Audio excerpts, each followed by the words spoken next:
আসসালামু আলাইকুম প্রিয় বগুড়াবাসী, সবাই কেমন আছেন? তো ফাইনালি আবারও চলে আসলাম সেই মিনি জাফলং, যেখানে একসময় হাজার হাজার লোক আসতো। এখন কেউ আসে না, আমি একাই আসলাম এবং আপনাদের সঙ্গে সেই ভিডিওটা শেয়ার করার চেষ্টা করলাম। আমার সঙ্গে আছেন ডাক্তার মোহাম্মদ শরীফুল ইসলাম। অনেক ধন্যবাদ আমাকে একটু সহযোগিতা করার জন্য। তো ফাইনালি দেখায় যে আসলে ভিতরটা আজকে জাফলংয়ের কী অবস্থা, যেখানে প্রতিদিন লোক আসতো। কি বলবো, আপনারা সবাই অনেক ভিডিওতে দেখেছেন হাজার হাজার লোক, সেখানে আজকে কিন্তু কেউ নাই, শুধু পড়ে আছে নদীর এই প্রাকৃতিক সৌন্দর্য। যেখানে রয়েছে দেখেন কত সুন্দর পানির স্তর ছিল, সেটা কিন্তু অলরেডি নেই। যেখানে স্রোতের কারণে মানুষ অনেক সেলফি ছবি ইত্যাদি ভিডিও করতো, যেখানে প্রত্যেকটা ভিডিও ছাড়াতেই ভিডিওটা কিন্তু অলরেডি ফরে হতে যেত, এরকম একটা কন্ডিশন ছিল এক সময়। আর এখন কিন্তু সেই কন্ডিশনটা এই নদীর স্রোতে নাই। ইতিমধ্যেই আপনারা অনেকে এখানে আসা কিন্তু অলরেডি মানে বাতি হয়ে গেছে, কেউ আসতেই চায় না। আর আমি অলরেডি আসলাম। আর এই সাইডটা একটু যদি দেখাই, এই নদীর অপোজিট মানে পানিটা বেশি হওয়ার কারণে মানুষ আর এখানে কেউ এরকমভাবে আর কেউ আসে না। নদীর কিনারা পর্যন্ত কিন্তু কেউ আর আসে না। সেই ভাইরাল জায়গা আমি আসলাম। আপনাদের যদি কিঞ্চিত পরিমাণ ভালো লাগে তাহলে অবশ্যই একটু ভালোবাসা দিবেন, আশা করছি ইনশাল্লাহ। তো আর কেউ না আসলে আমি মাঝে মধ্যে আসবো, আপনাদেরকে ভিডিও উপহার দেবো, এতটুকুই আমার চাওয়া এবং ভালোবাসা।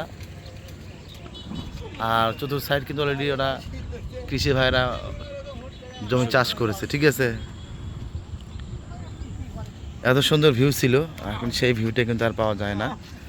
আর উনি কিন্তু আপনি আজকে প্রথম আসলেন নাকি এই জায়গায়? জি জি আমি প্রথম আসি। আপনি প্রথম আসলেন মানে ওই সময় কিন্তু ছিলেন না মনে হয় নাকি? না আমি ঢাকায় যে সময় এটা মানে প্রায় কি বলবো, মানে 5-10 হাজার প্রতিদিন মানুষ এসছে এই জায়গায়। মনে করেন যে মোটর সাইকেল, গাড়ি, মাইক্রো, ট্রাক সব ভরভাট হয়েছিল, ভর্তি। ভালো লাগছে তাই আসছে। তো এখানে কিন্তু এখন অলরেডি একটা মানুষ, এই যে আমার এক চাচারা কিন্তু এখানে খুব জমজমাট ব্যবসা করছেন এক সময়। এই যে এই জাফলংটা যখন ভাইরাল ছিল আমরা না বাবা ওই গাড়িওয়ালা ভাই না দোকান করে আমার দোকান করে আমার থাকে ওই সাইডে মোটামুটি ভালো একটা লোক ছিল না এক সময়, এখানে খুব কামাই করছে। খুব কামাই করছে। গাড়িওয়ালারা মনে করেন যে দিন 400-500 টাকা কামাই করে পার না, 2000 বা 2500 1600 এরকম করে গাড়িওয়ালা এত লোক আছে তা বলার মতো না। দেখছেন, আমি বলছিলাম এত লোক মানে দোকানপাট এইখানে একটা জমজম একটা মেলার মতন হয়ে গেছে, নাকি থাকছে মানে সারাক্ষণ একটা মিশাই সেটা মিশে একটা জিনিস। একটা জিনিস নেই মানুষ এইখানে। তে যাই হোক, মোটামুটি এলাকার মানুষ খুব কামাই করছে বা খুব। খুব খুব খুব কামাই করছে। আপনি কনে গেছিলেন? আমি বাজারে গেছিলাম এটা কি নিয়ে ঢেঁড়স দিয়েছিলাম, মানে বিক্রি করলেন ঢেঁড়স। বেশ 40 ভালোই দাম মোটামুটি। যাই হোক, তাহলে অনেকে আপনারা কিন্তু এখানে মানে আসলে অনেক মানুষ আসে বিভিন্নভাবে হ্যাঁ। ভিডিওটা করার পর হয়তো ভাইরাল হয়েছে। তো এখন আসে না, মানে এখন আর কেউ কিন্তু আসে না। এই বিষয়ে আপনি কি বলতে চাচ্ছেন?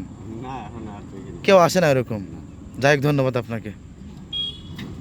তো শুনলেন উনি ওখানকার স্থানীয় একজন মানুষ, এখানে আর কেউ আসে না।